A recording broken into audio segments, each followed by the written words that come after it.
Hello students, we are at Marizon Biologics and we are trying some fun activities based on the NCERT biology syllabus. And for today's topic, I have selected the dissection of this beautiful flower.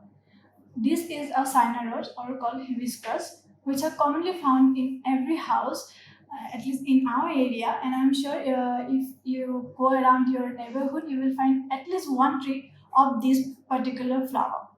But what is the need of a dissection? These are very pretty flowers. Why would have to cut it and show it to us? What's the point of this? So, for this objective is this flower is very beautiful, no doubt. But how do you know that this flower will act as how will it will pollination happen? What are the organs that will help in pollination? And what are the male and female parts, and what are the reasons of these very beautiful colorful petals, because they can be white, they can be any other color. Why they need to be so beautiful? And some flowers are really very good smelling, but this has no smell. But there are some flowers that are very good smelling. But what the points of all this? Why nature has created this, but nature has reason for everything. So what's for the reasons for this? So for how do pollination happens, what are the male part, what are the female parts, for all this we have to dissect a flower. And for this flower is known as a perfect flower. Why perfect? Because it's beautiful? No. Yes, it is beautiful, but for the term perfect, it has to be scientifically done. So this particular flower, they are a bisexual flower.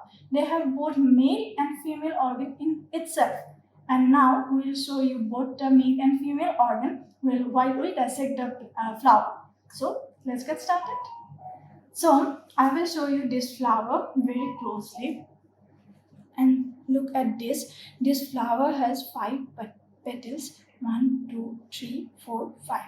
And this particular species has permanent 5 petals. You can't find any more. And now if you look at this green portion, we call them sepals, and if you count them you will get 5. 1, 2, 3, 4, 5. They also vary according to species or genus, but this particular flower you will get 5 sepals only. But what are these little ones? They are called apicalyx. Their scientific form is apicalyx. So I will start now. Now I will start dissecting. So first we will remove this apicalyx part.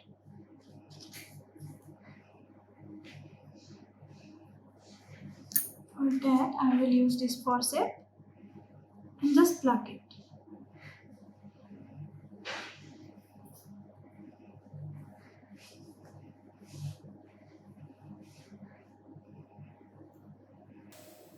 I will use this sticky notes to make the markings.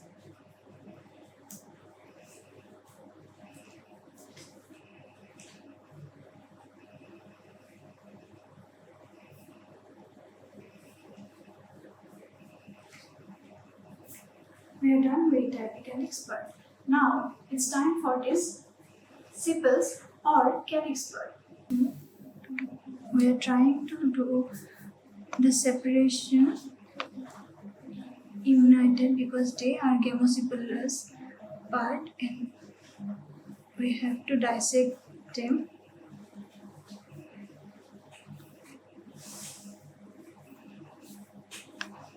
They have to be together while we are dissecting them. So these are sepals, and their estivation or arrangement is called gamosepalous, as we have discussed earlier. These particular sepals have another name also. They are known as calyx. I will write down that name also. They both are similar thing, but they have 2 different names. So generally they are called sepals, but scientifically they are called calyx. After sepals, now we have the third hole that is known as the petals, these colorful ones. They are the main reasons that pollinators are attracted to the flowers. Most of the flowers you will see the petals are very colorful and very good with some good smell. Some are also white, but they have their own smell or other very beautiful characters that will attract the pollinators towards them, because pollinators are the main thing that help in their pollination of the whole flower. So for this petals to disconnect, we'll insert a hole like this and we start to dissect it and keep it together so that I can show you the estivation clearly. So I keep on saying the word estivation. What does that mean? So estivation is the arrangement of sepals or petals. That is a scientific term we use. Okay, now I will show you the estivation of these flowers. As you can see, the petals are overlapping each other. This is overlapping this one is overlapping this. This type of arrangement or the scientific term estivation, they are known as twisted estivation. And hibiscus, any species of hibiscus will definitely show the twisted estivation. Not like this one. This is known as valvate estivation because they are not overlapping. They are just touching the margins. They are valvate because they are not overlapping. They are overlapping each other, so these are twisted. So this portion, as you can see, the single stem, this is called stamen. This is the male reproductive part of the whole flower. As I have told you earlier, this is a perfect flower because it has both female and male reproductive part. So for female reproductive part, we have to do some more dissection. But for the male, I can show you right now. This is the male reproductive part. This whole male reproductive part is known as androecium. And another term for this whole part is called stamen. Now stamen have two parts. This is known as filament, and this branchy structure you can see these are known as anthers. These anthers have these pollens. As you can see, so these yellow things, they are pollens. Pollens are of different sizes, different colors. This particular species has yellow color pollens, and they are many. But as you can see, these petals are joined or fused with the ovary or the stamen. So this type of petals known as syncarpous petals. So about these petals, there are few things I have told you. They are twisted estivation, that is they are overlapping each other. Another one is they are syncarpous, that is they are fused with this ovary. So now I will try to dissect this androecium and try to show you the gynoecium part, that is the female reproductive part. For this I have done a small incision throughout the filament.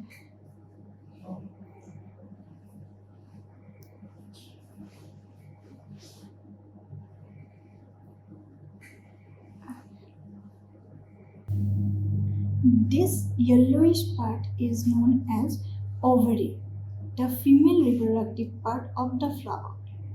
And very carefully, I will try to get the whole part without any damage.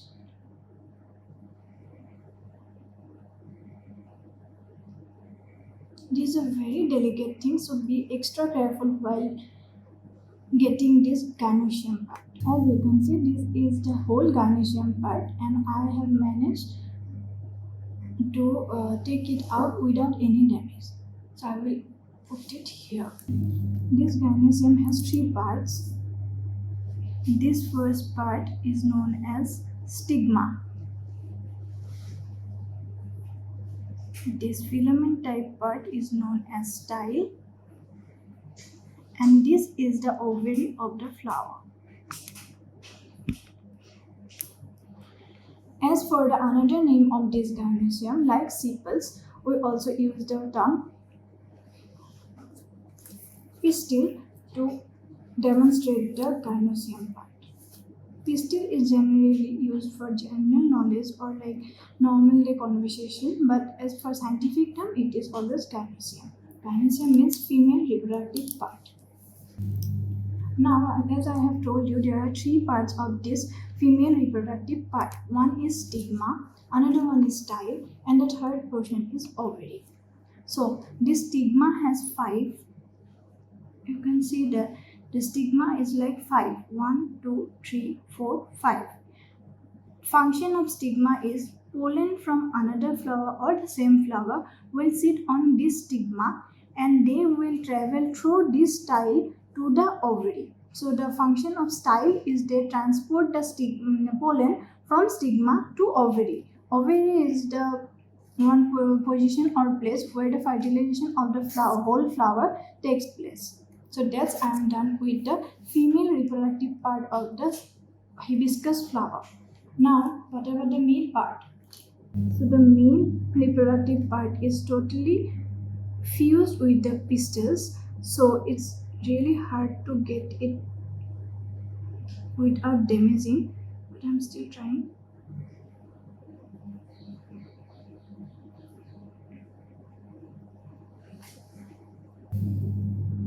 Another name for this, like the common name, that is stamen.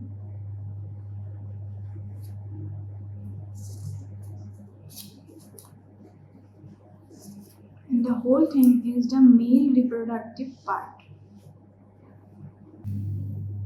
This male reproductive part also has two different parts. First this one and then this one.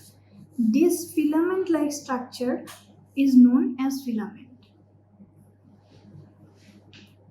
And this little structure they are, let me show you, where the pollens are, this structure, they are known as anthers.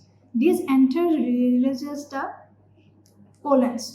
This yellowish part are known as pollens and they are responsible for the fertilization of the plant.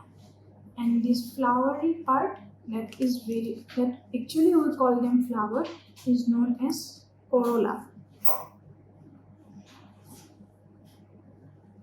As I have told you earlier, the corolla has twisted estivation and because it is fused with the ovary, these are known as syncarpus. The ovary is known as syncarpus. So these are the part of the whole hibiscus flower: the apicalyx, the sepal or calyx, then the corolla, and then we have got our androecium and gynoecium. As for their functions, I will tell you again. The sepals, they act as a protective shield for the corolla or petals when they are in bud form. After that, the corolla is normally very colorful or very aromatic. They are there to attract the pollinators for transfer of pollens or for the purpose of pollination. Then we have the male reproductive part. Male reproductive part mainly produces anther and they produces pollen grains. These pollen grains are responsible for for attracting with female reproductive part and for the pollination process. For this anther, these pollen grains will sit at this stigma, and many flowers have more than 5 stigma or some have 1 or 2 stigmas. Pollen grains will sit at these stigmas and the stigmas through style they will get to ovary. And here the fertilization will take place and a new flower will bloom. So this is the various part of hibiscus flower that we have dissected. We cut this ovary transversely, we will get to see some very small nodules like things. They are known as ovules. I will try to show you them also. For that I will cut the ovary.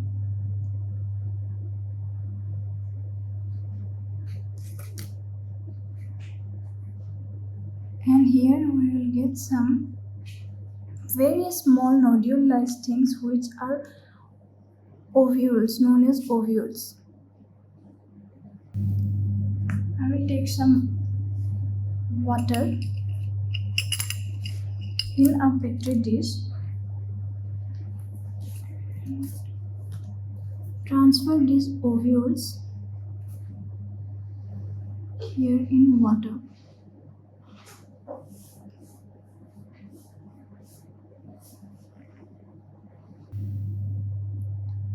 These are the ovules that I have managed to get, but there are many more in the microscope. We can see many more in the microscopic view, but yes, while we are not using a microscope, we can get only 2 or 3 per ovule because they are really tiny and you can see very clearly with our naked eyes. These are the ovules I have managed to get. So I have done the full dissection of beautiful hibiscus flower. This is the real flower and this is my dissected part. And this is very easy. You can try it at home and you can try it with different flowers also. There are many flowers that are available in our regions, but you have to know which one is the male reproductive part and which one is the female reproductive part. You will not get it in the same flower. In some cases those are unisexual flowers. Some have male flowers only, some have female flowers only. Like the flowers we have very commonly we get like papaya or coconut, they have some male flower, some female flowers. But also there are some flowers that have both the organs, female or male organs, like roses, lilies, hibiscus one. So you have to know which one is which flower and then you have to dissect it according to that.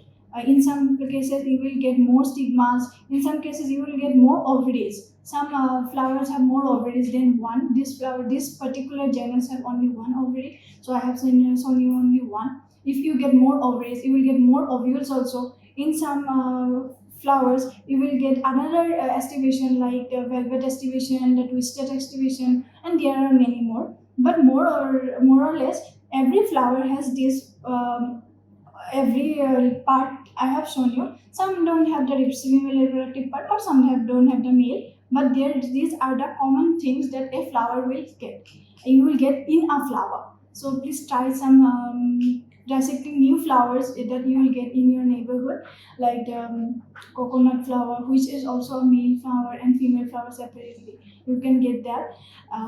Hibiscus is also always there. You can try that. If you have heard about the datura flower, it is very easy to dissect, and you can clearly see the parts when you dissect without the help of a microscope. Yes, some very little flowers are also there. You can help. You can take help of microscope to dissect. But normally these big flowers you don't need any microscope. You can do it like I have done it very easily and in very short period of time. So keep dissecting, and yes, please recommend our video if you had any problem. Thank you.